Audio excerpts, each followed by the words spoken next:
All right. Welcome, everyone, to another episode of How I Met Your Mortgage. I'm your host, Adam Smith, with Just the Tips Coaching. And with us, pretty much as always, is my co host and our marketing director, Jen Waybore. Hey, Jen. Good morning, Adam. How was your weekend? It was good. Okay, that was not a trick question. I don't remember what Gotta I did. I went think for about that. an 11-mile hike, and our coworkers are mad at me because I ended up having to hitch a ride back to the Jeep because Kismet couldn't walk any further. So, and didn't die. Oh, So you there's wore the that. dog out, Yeah. literally out. Yeah. All right, so Yeah. we've got a really cool guest for you, a first-time guest. I think the last few episodes we've had repeat guests, so this is kind of a fun thing for us. But welcome to the show, Jessica Gallegos. Hello, Jessica. Hello. How are you? Good.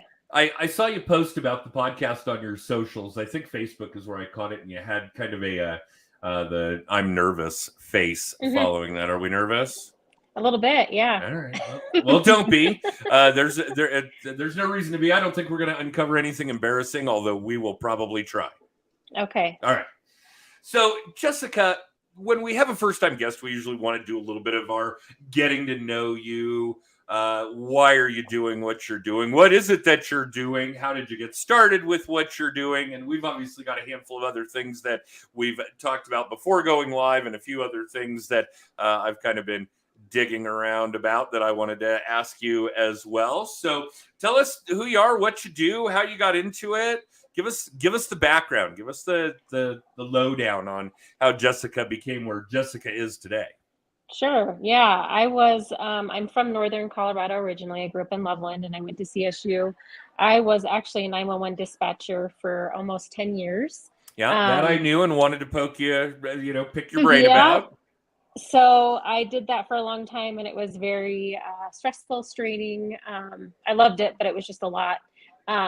So I always wanted to sell real estate, but as you know, it's A, hard to get into, B, you don't sometimes make a lot in your first few years. So I was kind of hesitant.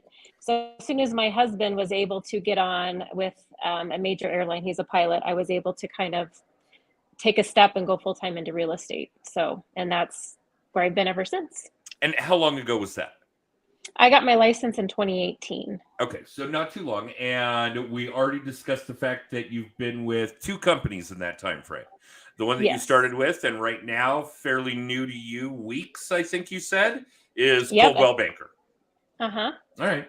So certainly some interesting things to talk about there. And we do talk quite a bit with certainly our coaching clients and with a lot of our podcast guests about changing companies. What did I learn? Why did I change? Those sorts of things. I do think that that's interesting. But let's go back a little bit, because prior to your career in real estate, you did spend a decade plus as a 911 dispatcher. Yes. And I know some of that was in Aurora. Yes. A very interesting part of the world. For those of you that don't know, Aurora is big, really big. In fact, it's bigger than Denver. And I would say probably has equally significant, if not greater, 911 call volume. Yes. And the extremes to which those calls are is probably surpassing Denver, probably everywhere in Colorado. I would say that being a 911 dispatcher in Aurora is probably the most challenging region you could be in the entire state. Yes. It was very, it was a challenge. So it's high paced, it's high stress, it's psychologically taxing. Mm-hmm. But I do remember my oldest, prior to deciding upon grad school, which she recently finished, actually went through all the steps to be an Aurora 911 dispatcher. And all the examinations and interviews, and had to be locked behind closed doors with nothing but a computer, and had to have the door to her back so they could see if anybody came in, and on and on. And it's, how do I put this? It's something that requires a very level head, very clear thinking and very linear thinking, which is not something that a lot of humans have. We don't really have a A to B to C kind of mindset because we let all the noise interfere. We get distracted. And I don't mean from the sense that, yes, we're doing a podcast and no, there goes my dog. I don't mean anything like that. I mean, there is so much noise, psychological, emotional, actual audio, visual noise when it comes to being a 911 dispatcher that it's difficult to tune that out. It takes a very special person to be able to do that. I would be willing to bet that skill set has served you well in real estate. Very, very. To keep a level head and not get emotional. And not get emotional. And, you got to just, I guess my biggest thing is not to get so emotional and to keep a level head. And most of it's like multitasking, Oh, so, I'm certain that's a skill required with 911 dispatch. Yeah. Yeah. Right. I usually joke that my multitasking skills pretty much include going to the bathroom and looking at videos of kittens at the same time. That's about where my multitasking skills end. And I know full well that in order to do what I do the best way I do, I have to focus on that one thing and do it. And then when I'm done, I can move on to another. So yeah, that does not surprise me, but I would be willing to bet that because there is such a level of emotion in home buying, in home selling, that your ability to basically tune that out, to push it out, and to really represent what's best for your clients, what's best for their dollars, to honor your fiduciary responsibilities, which we talk about all the time in real estate, is coming to you more naturally than a lot. Yeah, I would say that's a huge, huge help in my business, is that whole emotional factor and being able to kind of take that aside and really just focus on, my client. And like you said, they're, the transaction at hand and not get emotionally involved in it, And those multitasking skills have to be huge. You had said that your husband is a commercial airline pilot. So his schedule is wonky, gone for a couple of days at a time, maybe more right now. Obviously, we're having an enormous shortage for people in the airline industry, period, but certainly for pilots as well. And you are a parent as well. You have kids. And they are, go ahead. 3 kids, yeah. So they're all over the place. So. And they're all school age. Yep, they are. Right? I have one adult, grown, gone. Not that doesn't present its own problems. We spent the last week fighting a gas leak in her New York apartment. And I have another that's in Fort Collins attending CSU, as you and I did. In fact, a decade apart, but you and I lived in the same dorm even, which is really cool, small world type of stuff. And I only have one school-age child.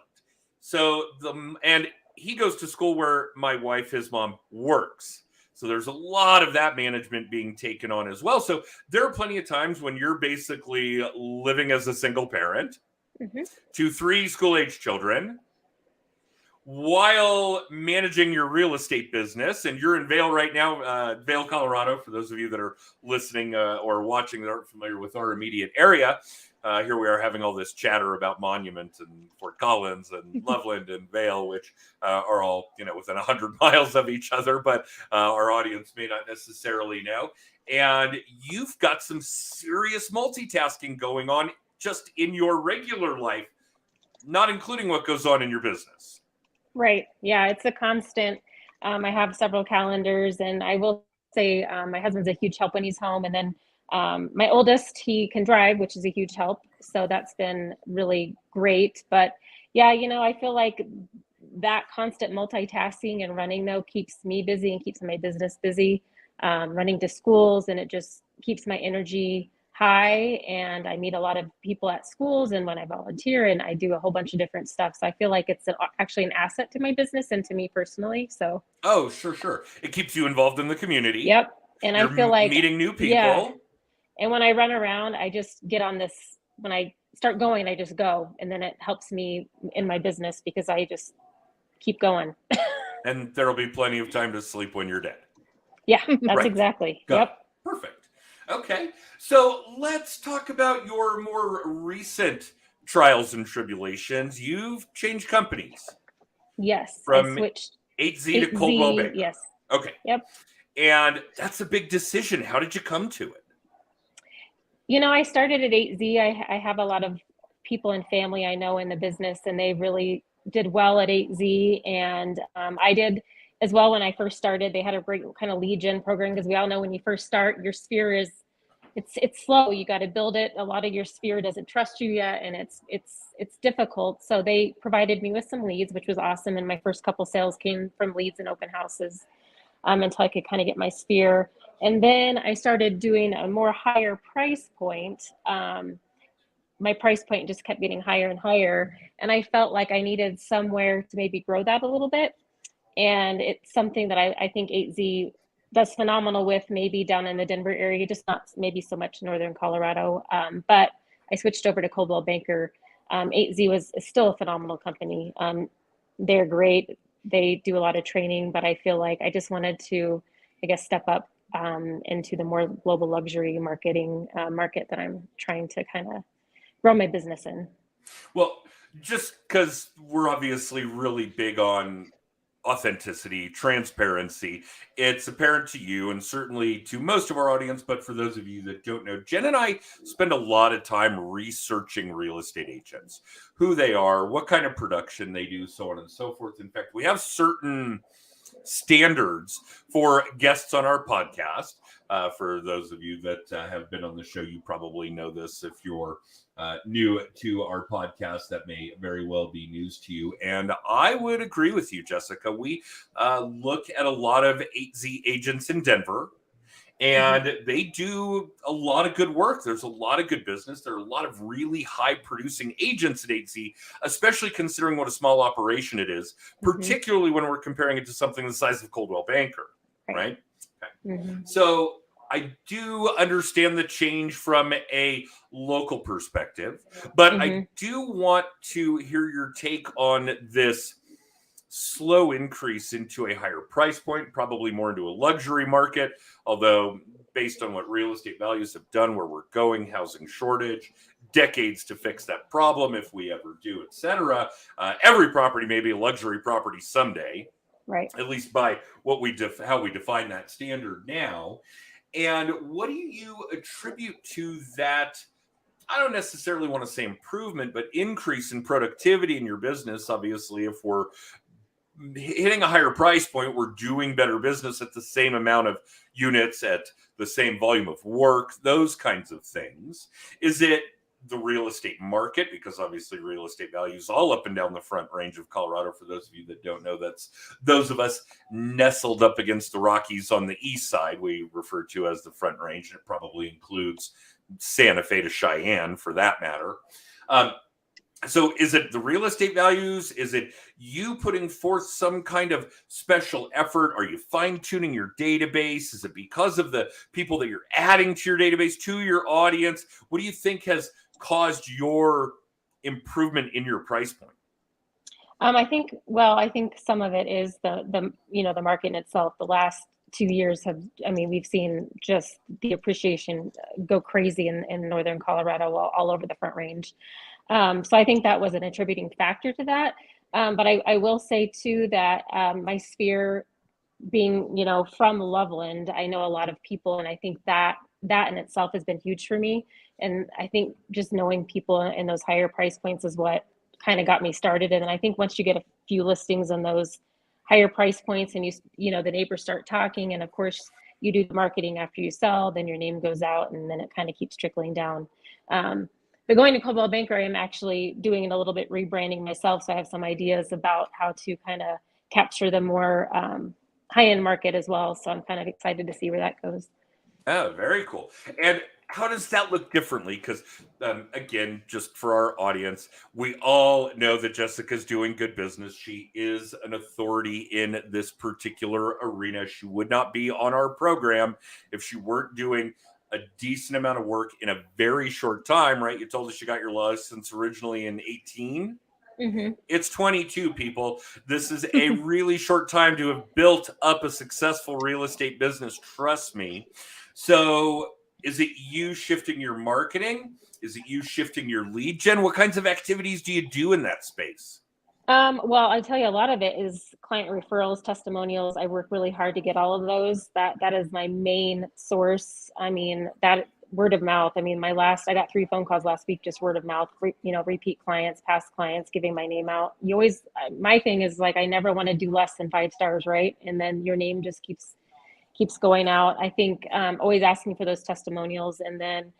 As far as my new marketing, I've rebranded myself. I've brought on some new social media coaches that are kind of helping me. And then I think a lot of it is I have some plans to do some pretty cool stuff in my farms, and I've changed farms a little bit. I moved, and do some stuff, hot chocolate at the clubhouse with pictures, hopefully with Christmas time with pets, and just people.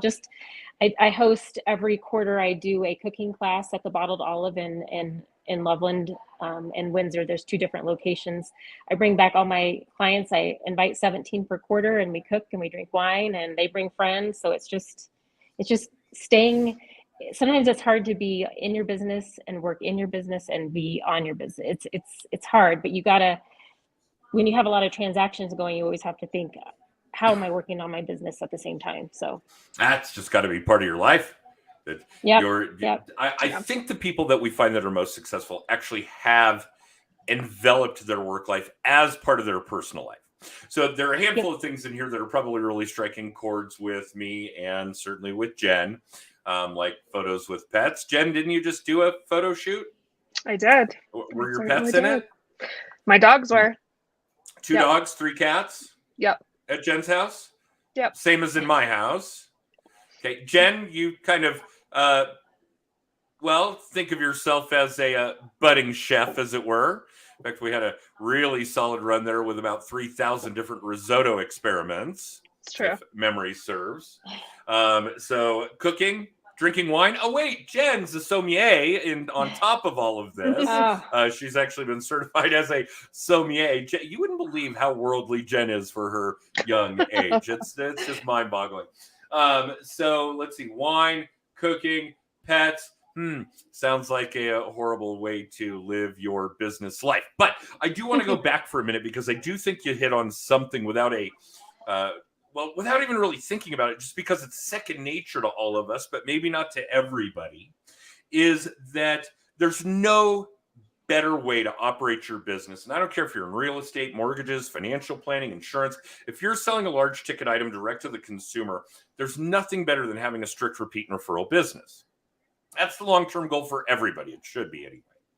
And here's the really neat thing about it, is that we know it's probably a lot of subconscious activity, but we know when we're giving that 5-star effort, when we're really putting it in, that we're doing it with people that we really like, and that like us and know us and trust us, because that know, like, trust stuff is really, really important.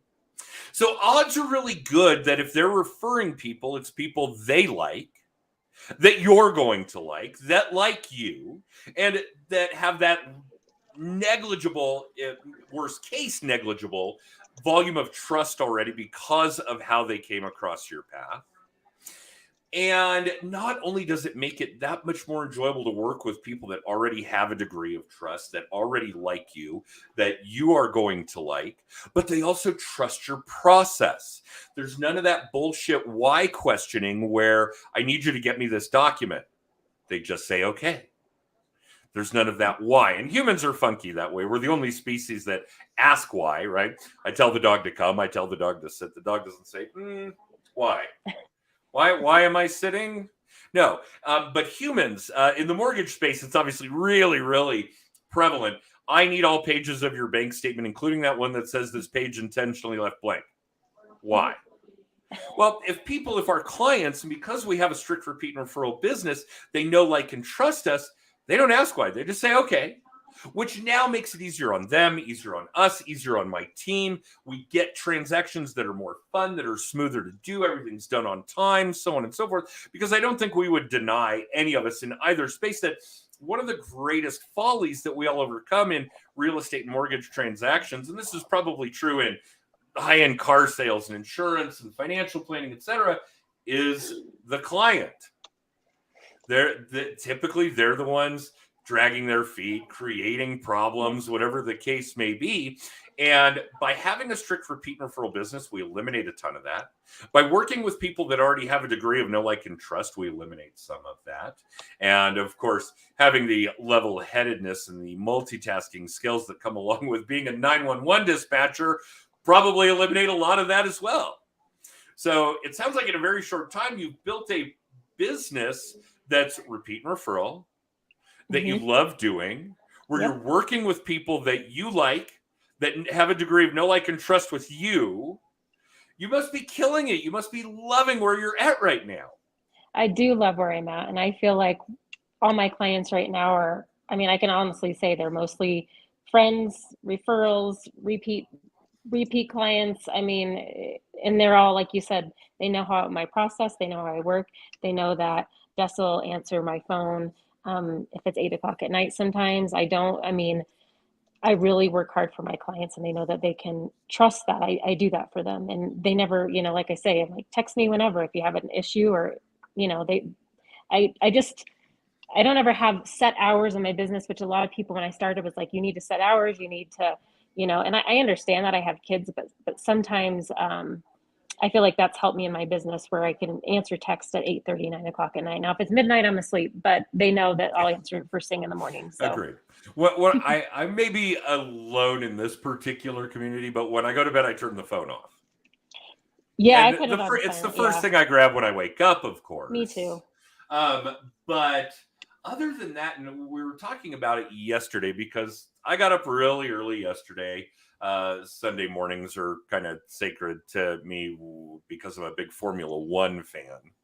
And those races are on at like 7 a.m. Mountain Time on Sundays. I don't mind getting up early for it. And when the race was over, they're relatively short, 90, 120 minutes. I've got clients looking at houses yesterday. One of them needed a pre-approval. It's like, yeah, no problem. I'm up. It's Sunday. The computer's, you know, right upstairs. Sure, I'll go sit in my home office and bang that out for you. And one of the things that really occurred to me, because there's always a raised eyebrow, like, wow, you're working on a Sunday or whatever the case may be. Like, I'm not really sure it's work anymore. Yeah. I love what I do. Clients, again, because they're all repeat and referral, are people I like. I am not going to shy away from talking about mortgages because I love that shit. And if you don't, too bad. You're going to listen to me anyway. So it occurred to me it's not really work. Right. And that's what I tell people too. It's like I used to sit behind a computer for 12, 14 hours a day. I mean, to me, to sit in my home office or go out and show houses where I'm just driving around in my car, you know, hey, all day long. I'll sit open houses all day long. That's fun. Well, let's not pull any punches here, because I've seen what a 911 dispatcher setup looks like. It's not you sitting in front of a computer. It's like you sitting in front of a dozen computers that you've got to keep tabs on at all times. That is true. It's crazy. It is. That is a very, very difficult job. I don't think people really could ever have a grip psychologically, technologically, on how much goes into that particular environment. Probably makes real estate seem relatively low key that way. Some days. Yeah. You know, I'm just like, worst case things could happen today. I got a termination. Worst things could happen. Geez, I don't want to move it on. I don't want to bring this into focus any more than it has been in the past, but you were a 911 dispatcher in Aurora when the theater shooting occurred.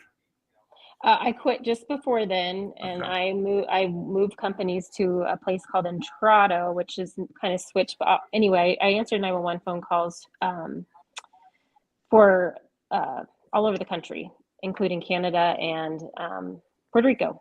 And I get them to the right PSAP, so the right public safety thing. So, and then I answered sat phones. I did a whole bunch of different stuff. I dispatched for like, Coastal Guard, anything like that. So. Wow. What a life change. Total. And it's been great. And good on you, because you have made a really solid toehold in all of this in your new career, and it is still relatively new. If we're talking about real estate, it's a marathon, not a sprint. And I feel like I'm still pretty new, and you know, I don't know. I think you learn something every day, though, you know, which is great. Oh, absolutely. And you will and should for the remainder of your career. There's no question about it. Which is why I love it. Yeah, very exciting stuff. I am so glad that you were able to spend this time with us. And I know that we've kind of dragged you away from a conference with a company that's brand new to you in one of the most spectacular corners of the world, up there in Vail, Colorado. And I think you had commented that you're now hiding out in a basement somewhere so that you could do our podcast. Yeah. Yeah. Well, but I would love to sell real estate here too. Yeah, this is cool. Right? And yeah, thank you for carving out the time. And yeah, Vail's not a bad place to buy and sell real estate. Not bad at all. Spent a lot of time there as a kid. My folks had a certain affection for Vail in the 70s and 80s. I mean, well, it's been spectacular for decades and decades. So we won't pull that out. Jen, what am I missing? What do you want to know about Jessica, or what should she know about you, I guess? I mean, I think the only thing that comes to mind is, Jessica, are you doing your business by yourself? What kind of team do you have working alongside you? Yeah, so I've had several great mentors along the way, awesome ones, which is, I think, where I'm at now, that I wouldn't be without a couple of mentors that I've had that have been in the business for years. But I work by myself. I do have a great team behind me at Coldwell Banker, great managing broker, great colleagues if I need help, but it's just me. By myself. I do my own thing kind of, but yeah, I love it. That's impressive. Cool. You don't have a TC or an assistant? I have a TC and I have one at 8Z, and I think I'll bring her along with me. So I do have her, and then she does my, transactional stuff and men's things like that if I need sent out. And then I have recently hired a social media person, like I said, to help me with my social media. I'm not good at coming up with ideas every day. And I found myself just struggling with that and spending way too much time on that. So if I can have someone help me to get that process done faster, it would just help me tremendously. So content is tough. There's no question. Yeah. We've been doing a video blog, the Weekly Little Tip, for 10 or 12 years. I can't remember how long. And it's just a few minutes a week. And I was basically pushed into it by a colleague that hosts and runs the National Real Estate Post, again, more than a decade ago. And they're still doing 5, 6, 7 minutes of content a day. And I'm constantly mind blown. I still think the volume of content is the biggest struggle, no question, but it will come naturally. For those of you listening, I want you to know that content, well, let's put it this way. We're all tired of being sold to. Those of us in a certain age range, certainly myself, Jen, Jessica, have been somebody's target audience since birth. We're tired of that shit. What we really want is transparency, authenticity. So for those of you out there wondering about your content, particularly when it comes to social media, just be you. People want to see who you are. They already know what you do. And frankly, real estate, mortgages, that's, the majority of our audience here at Just the Tips, and certainly for How I Met Your Mortgage, those are boring subjects. So 100%, talk about you, what you're into, what you like, your family, your kids, your pets, your spouse, your team, etc. And that will draw people that like you to you. And they'll already have that degree of know, like, and trust. Better than that, you'll organically repel the people that don't like you, and you wouldn't want to work with them anyway. So that's certainly good stuff. Well, Jessica, again, Jen, I know we're at our time limit. Jessica, thank you so much. I know carving out this kind of time on a Monday morning is not easy, and here you are at a conference in the mountains, name badge and all, doing this kind of thing. So thank you for that. And Jen, what else do we want to cover before we sign off for the week? Yeah, well, Mile High Mastermind is right around the corner. It kind of clicked in my brain this morning that September is this week, like a few days away, which is absolutely insane. So the Mile High Mastermind is September 16th and 17th at DU. We love partnering with the schools for our events every year. And if you want to grab your ticket, we do still have some tickets left. You can text TIPS to 63566. If you're interested in tickets to send your team, definitely reach out to us. You can also get a copy of Adam's book at that link. You can book coaching with us, find past episodes. I can't believe we're in season 5 of How I Met Your Mortgage. But you can find all the past episodes of the podcast, including on Spotify and Apple. Basically all the things. Text tips to 63566 to get everything you could possibly want to know about Just Tips coaching. Well, and let's talk about the Mile High Mastermind, because we did Yep. open it up. We are going to allow for some additional people. We had reached the limit of what we were going to do, and it looks like there was an influx. Some of that sounds like it's going to be due to a cancellation of another event that was being planned later in the fall. But it's really all real estate agents and mortgage originators. Yep. And it's really pretty much focused on lead gen and social media and that constant, consistent, authentic, transparent kind of activity that we should all really be embracing. Absolutely. Okay. So that's really a valuable bit of content for those of you that are in that particular space or in those spaces. And if you're local to Denver, even better for you, because while we do the event at the University of Denver, I've always been stunned at how there are no freaking hotels right near the University of Denver. That part just always blows my mind. So if you're coming and you're not local, we do have a hotel block, but know that there's an Uber ride in your future, maybe 2 or 3 or 4. Yeah, absolutely. Kind of. All right. Well, Jessica, thank you again. We'd love to have you back on the podcast. I think Jen is booking into season 7. I have a couple spots left for season 6. There's like 1 or 23. Yeah, I appreciate the time. Oh, no. We were glad to have you, and there was no reason for you to be nervous. You did great. Oh, thank you. I really appreciate being on here. It was amazing. So thanks for the opportunity. You bet. Absolutely. And for those of you that are watching live or in syndication or listening live or in syndication, we do this at 10:30 a.m. Mountain Time pretty much every Monday. And you can catch the updated podcast on Apple and Spotify every Wednesday. Yep. And we'll see you guys next time. Bye, guys.